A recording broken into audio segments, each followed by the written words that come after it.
the site of exposure, thus preserving the vitality of the radicular pulp and allowing Step it to heal. 1. Prepare the materials that will be used.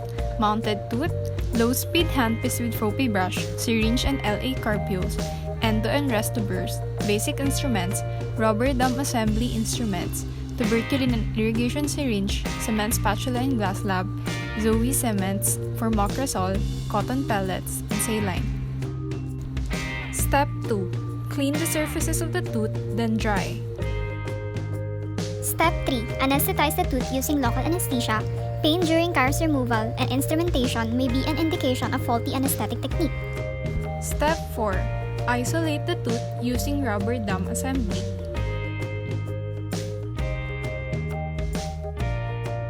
Step 5. Removal of carious tooth tissue. Remove all caries using high-speed straight fissure burr without entering the pulp chamber.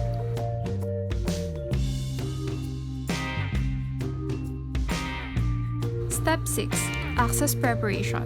Remove the dentinal roof with a large diamond stone or slow-speed round burr for minimal trauma. Enlarge the exposed area and deroof the pulp chamber. No overhanging dentine and pulp horns from the roof of pulp chamber should remain to provide a good access to the coronal pulp. Step 7. Removal of coronal pulp. A sharp discoid spoon excavator, large enough, may be used to amputate the coronal pulp at its entrance into the canals. The pulp stump should be excised cleanly with no tissue tags extending across the floor of the pulp chamber. Step 8. Cleaning of pulp chamber. Pulp chamber should then be irrigated with a light flow of water from a water syringe and evacuated to remove all debris. Step 9. Hemostasis or control of bleeding. Moist cotton pellets should be placed in pulp chamber and allowed to remain over pulp stump until a clot forms.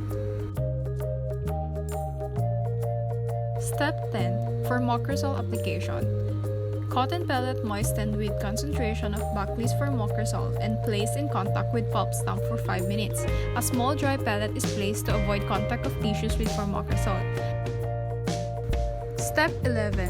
Placement of slow-set Zoe cement. Mix the slow-set Zoe on a glass slab and then apply it carefully on the pulp stump. Step 12. Placement of hard-set Zoe.